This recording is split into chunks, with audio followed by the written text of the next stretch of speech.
Welcome to Sista Brunch, the one and only podcast that shares the stories of Black women and gender expansive people thriving in entertainment and media. This is Sista Brunch's season 5. So if you're just getting to know us, welcome. We're very glad to have you. And be sure to go back and listen to our previous episodes on Apple or Spotify, wherever you listen to your podcast. You can also see the episode list, read transcripts, and sign up for our monthly newsletter, which is full of updates on all our previous guests and opportunities for filmmakers and media makers, and that is sistabrunch.com. We're also on Instagram at Sista Brunch Podcast. I have to share that I was recently looking back at all of our previous episodes. I've been doing some grant writing, y'all, for the podcast. And it was so amazing to think about the journey that we've been on from the beginning. We kind of started just at the beginning of the pandemic and we just kept going. We were so committed and passionate about sharing these women's stories. And I'm going through and I'm like, my goodness, we've had some powerhouses. We've had Camila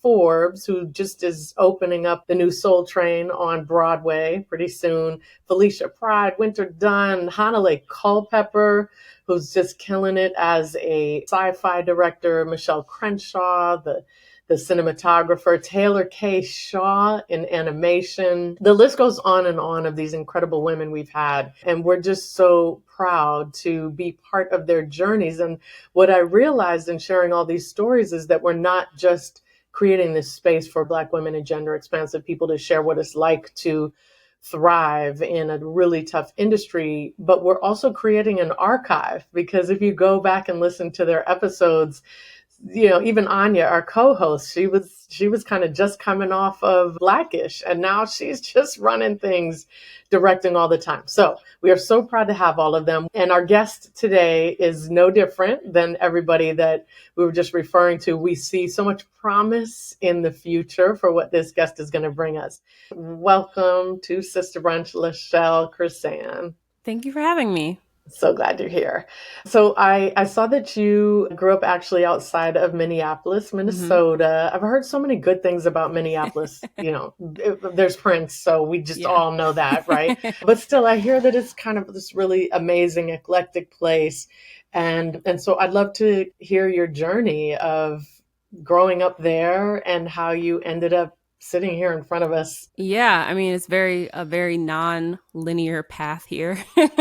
But Minneapolis, I think, is different. It's very Midwestern in the sense that, like, the pace is a lot slower. I live in New York now, so it's completely different than, anything that I grew up with. But I actually grew up right across the street from the Mall of America. And when I say, like, right across the street, like, behind our backyard was a parking lot that separated us from the mall. So like you could open our living room window and see the mall. How big was that thing? Was it like football field? It's massive. There's an amusement park in the middle of it. Oh my goodness. Of course, all my cousins love to come like sleep over at my house because we would just go walk over to the mall. But other than that, it was pretty boring for me, honestly. Mm-hmm. And also a little Philistine culturally.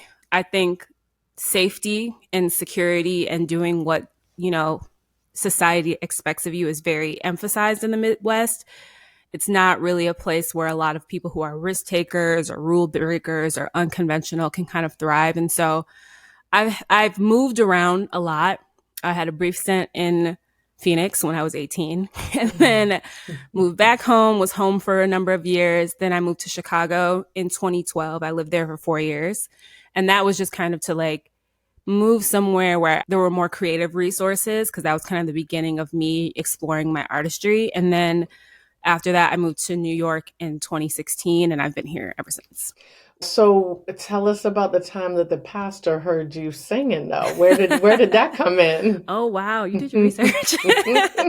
So my uncle, Kevin, who was a musician in our family, he was like an expert percussionist. He actually like came up playing in bands with Prince and with Mint Condition and just used to jam with them. He passed away in 2011.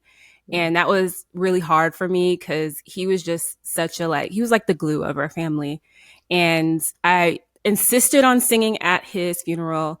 I had a couple shady aunties that were like, we ain't never heard you sing. I don't know about that. I don't know. But my Aunt Marcia, my Uncle Kevin's wife, was like, let her do it. And I sang Going Up Yonder, and everyone had it was like a standing ovation. I think everyone was like really shocked. And after that, the pastor of the church came up to me and was saying, you have gifts that you're not using. It's not just your voice, and you need to use the gifts that God gave you. And because it was my uncle's church and he played in the church band, I feel like that was a message coming from him. And so that was kind of like the start of me deciding to pursue artistry seriously and not just as like a hobbyist. I love that. And I think it points to those moments and people in our lives, especially when we're in a place where we're not necessarily encouraged to pursue, our creative talents or I think I love that you start with the Mall of America, because on one hand it's like, it's amazing. We can give it its props. And at the same time, it kind of gives us this thought of like, just a very homogenous way of living, right? Like it's just kind of, you go and everybody's the same. You do the same thing over and over again. And you were trying to bust out of that all the time. And you even do that in this industry, that sense of you consistently saying, I'm not going to be stuck in anybody's boxes. I'm not going to be stuck in this Mall of America box, the Midwest box, even the singer box, because although there was this seed planted around this event, you also went on to do graphic design. I love to talk about this experiential marketing, which is awesome. This is LaChelle Chrysanne, and you're listening to Sista Brunch. You're listening to Sista Brunch, the podcast by and about Black women and gender-expansive people thriving in entertainment and media. Stay tuned for more with our graphic designer, singer, DJ, filmmaker, LaChelle Chrysanne.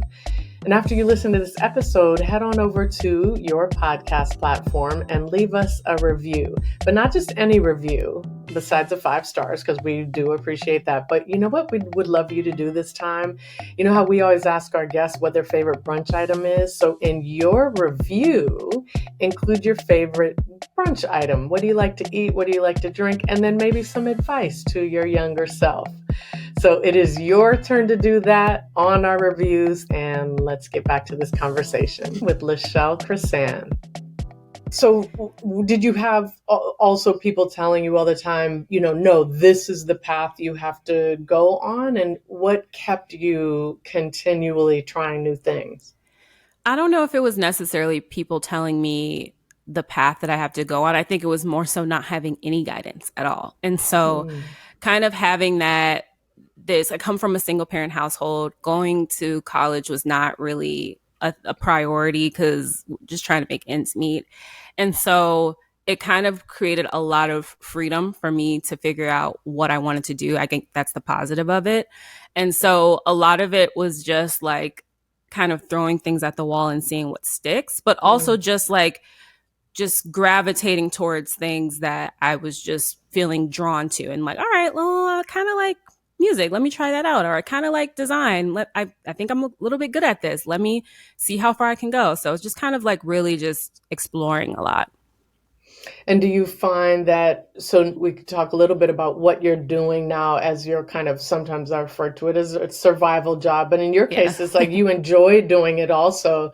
You've found yourself as a filmmaker, and we'll get into the film, but also we all have to pay our bills, and filmmaking in the beginning doesn't always do that. So I guess I'm wondering what led you into that, into what you're doing. Like, let's talk about what you do as your day job and what led you to do that.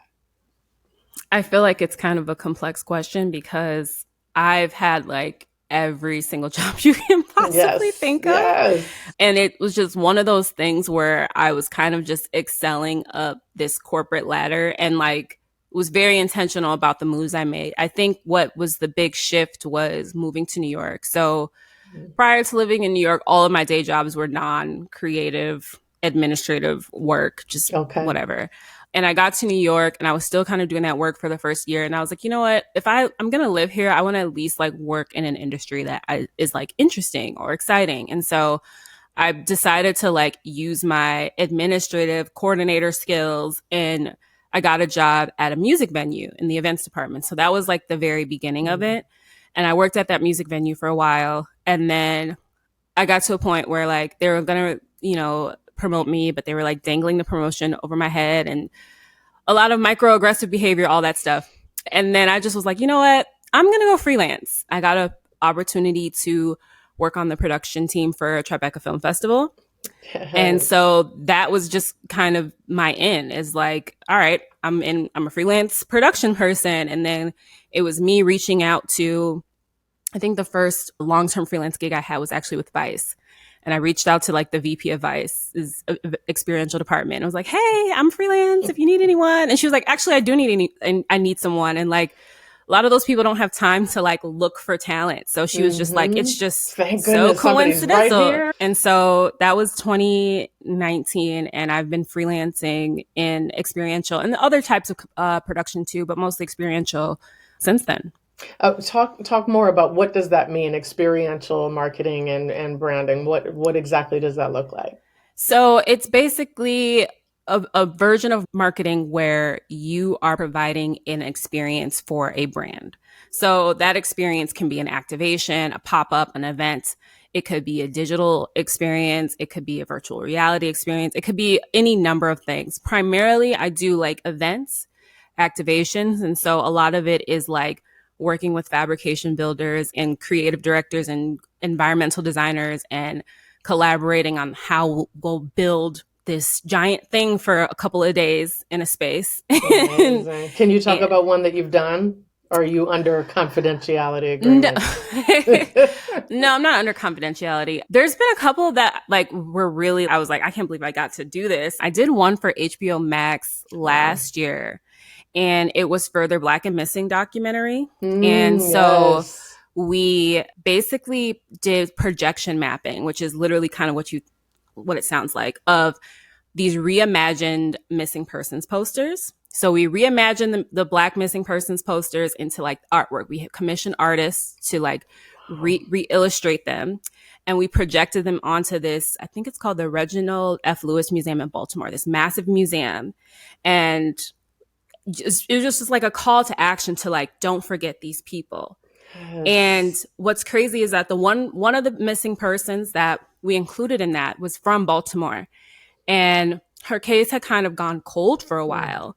And shortly after that, after we did that projection mapping, there was somebody arrested in connection to her disappearance. Look at that. So like, that's a rare one where you can do something that is like very impactful, like, but probably the one that like stands out the most to me. Yeah. I think it speaks to the two things that you're talking about. One is that you've done a bunch of different things. And I think a lot of people either feel like that's wrong, or, you know, we either get that advice or even we tell ourselves, oh, I need to focus on one thing. And I think in the best of ways, especially around filmmaking and content creation, we're getting to a place where it's actually finally not good if you only stick to one thing. It's actually a very good thing. But here you are developing an expertise in both things that can like get you money, kind of a nice regular income, but there's also always this creative element to it. And then you are having this experience as a musician where you're the only woman and you're experiencing some toxic masculinity. And what other people might do is just be like, come home and complain about it. You're like, I'm going to make a movie about it. And then, of course, your movie's going to get into a festival, the first one you make. Hey, it's Fanshin, and you're listening to Sista Brunch. We'll be right back. And during this quick break, if you haven't already done it, go ahead and follow us on Instagram at Sista Brunch Podcast. And also you can follow our production company, Trujulo, on TikTok. That's Trujulo Media, Trujulo Media. So tell us that journey of making One of the Guys. Yeah, so I had joined or had started a Women of Colors writers group right before the pandemic had started. And so Nice. we would meet virtually every other week. And I think that was the catalyst for me taking screenwriting seriously. Before that, I was doing it as like a hobby for years, but I was like, I don't even know. I didn't even know anything about script writing software, none of that. And so I really just I had been workshopping this other script for a while. And I was like, all right, I need to write something new. And this concept just came from me really wanting to see a story of platonic friendship with men and women, and specifically like men and women of different sexualities. And one thing that kind of stuck with me is how my experiences are very specific and unique with male friendships. And so from there, it was just kind of like, all right, what is a through line between male friendships, regardless of if they are into you or if they're not into you? And I think the through line is that men and women show up for each other very differently when it comes to Mm, friendship. And I mm, feel like there's a different level of protectiveness that women have with other women versus what men have with women. And so I mm. figured that the music industry is probably the best backdrop for that, especially hip hop specifically. And I kind of pulled a little bit from like some of my experiences when I was living in Chicago. So the film is called One of the Guys, and it follows Mel, who is a singer songwriter. She's a little bit more tomboyish, very into her craft as a musician, and she decides to go to Brooklyn to have an at-home studio session with her longtime guy friends, Isaiah and Deshaun. And Deshaun is this eccentric, kind of self-absorbed, toxic I masculinity don't know guy. anybody like that. I think you really had to push for that one. Right?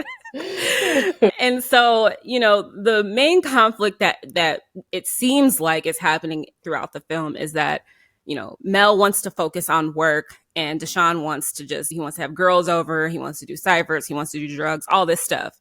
And Isaiah is kind of playing this like in between peacemaker. But we find, spoiler alert, that actually Isaiah is not great either. And it turns into this situation where Mel finds out that her guy friends are not who she thought they were. And Mm. it's very much a story about complicity and toxic masculinity and how we can create safer spaces and hold each other accountable. I love it. I'm sure you guessed that I'm all about impactful storytelling, and sometimes it's frustrating because we're going to talk about the experience of being a Black woman, in an industry or in a creative field where it's just hard enough just being a Black woman, having people take our stories seriously or us seriously. And also that sometimes it can feel like a burden to have to tell impactful stories. And yet, this is just where we find ourselves. I'm kind of Right. like, I hope that my niece and my great niece someday, and on and on and on, will be able to focus more on just like what it's like living. But where we find ourselves right now, I think it's up to us. I think that we do have a responsibility around actually saying something, right? Like Right. saying something about the world we're living in and how we might do better, right? Like making suggestions around that. And I just love, first of all, when I asked about your path to making the film, you talked about doing screenwriting. And this says so much about you because screenwriting is just a very important part, but a small part of filmmaking. Yeah. You were like, all right, so I'm gonna write it, and now I'm also gonna figure out how to direct. I'm gonna get a good cinematographer. I'm gonna make this thing look good, and I'm going to have an impact. And so I feel like you might be being a little shy and not patting yourself on the back, but like talk about what that process was. Yeah, so I got lucky because my partner is my cinematographer. So Nice. Nice. he went to NYU Film School, very Yeah. seasoned, Okay. and like Okay. has lent a lot of his knowledge base to me. But also, I find myself being very visual as an artist. Like I have directed before, like I've directed like a music video, and I come up with concepts and stuff like that. Nice. So I think I knew how I wanted the film to look. I had a very clear sense of that.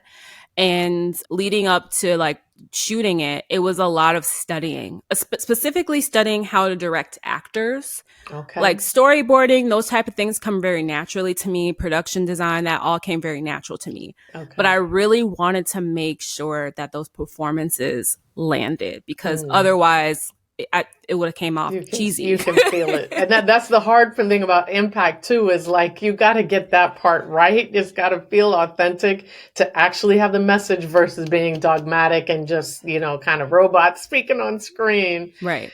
Can you tell us some of the things that you studied to prepare for that? I studied a couple of books by Judith Weston. Directing Actors was the first one. And then I also studied, I think it's called The Filmmaker's Intuition. Mm. And those books were really great because like I didn't know anything about results directing and like, those kind of faux pas.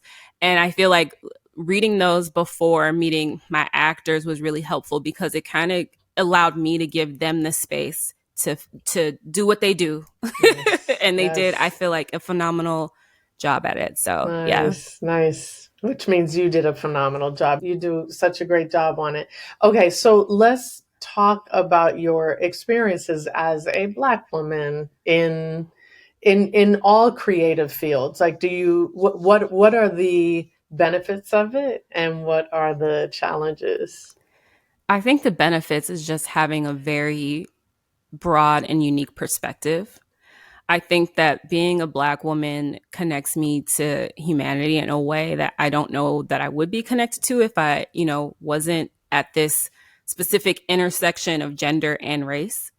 And also, there's just such an amazing legacy of Black women artists of all types for, me to look to for inspiration and guidance and wisdom and all that. I think the drawbacks is being underestimated a lot, Mm. being pigeonholed, and also just having this very fine line, especially when you're in leadership roles, of knowing how to assert yourself without, coming off a certain Mm. way, having to Yeah. deal with being tone policed, especially, you know, from people who work under you. That's a big thing. And so it's always just trying to like find this delicate balance between being open, but being reserved, but not too reserved. It's just hard to kind of understand how to navigate certain spaces when there's not enough of us in those spaces. Now, when it's Mm. mostly us, it's a different story. But Hmm. when it's not, it can be challenging. I know I think about that a lot because, especially that idea of being pigeonholed. And on one hand, we are unified in our Blackness and it's so vast in so many ways. We purposely push back against like essentialist representation. And at the same time, there's something there.